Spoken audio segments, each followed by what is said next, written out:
In today's video, I'm going to teach you how to inset faces on a mesh in Blender, providing you with a practical guide to enhance your 3D modeling skills. Let's dive right into the process and get you comfortable with this essential technique. First, you'll need to be in object mode. This is the mode where you can select the different components of your 3D scene. Take a moment to locate the mesh you want to edit.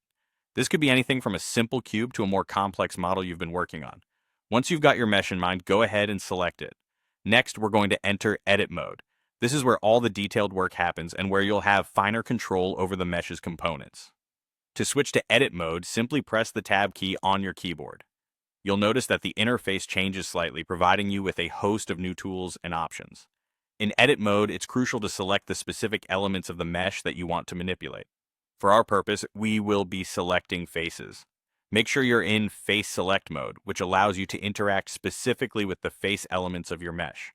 This mode can be activated by either clicking on the face select icon from the toolbar or by pressing the number 3 on your keyboard.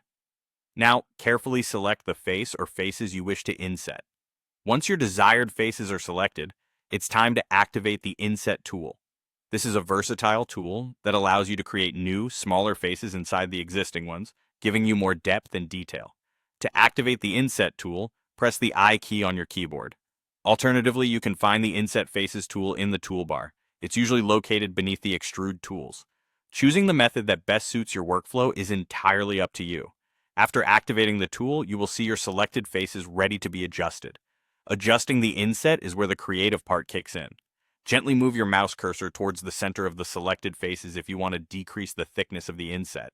On the other hand, if you're aiming to increase the thickness, move your cursor away from the center.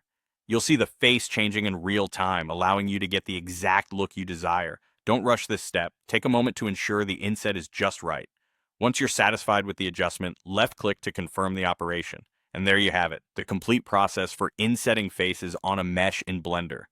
This simple but powerful technique will undoubtedly add a new dimension to your 3D modeling projects, giving you the tools to create more complex and compelling designs.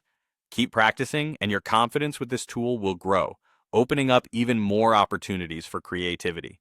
Thank you for joining me today, and until next time, happy modeling.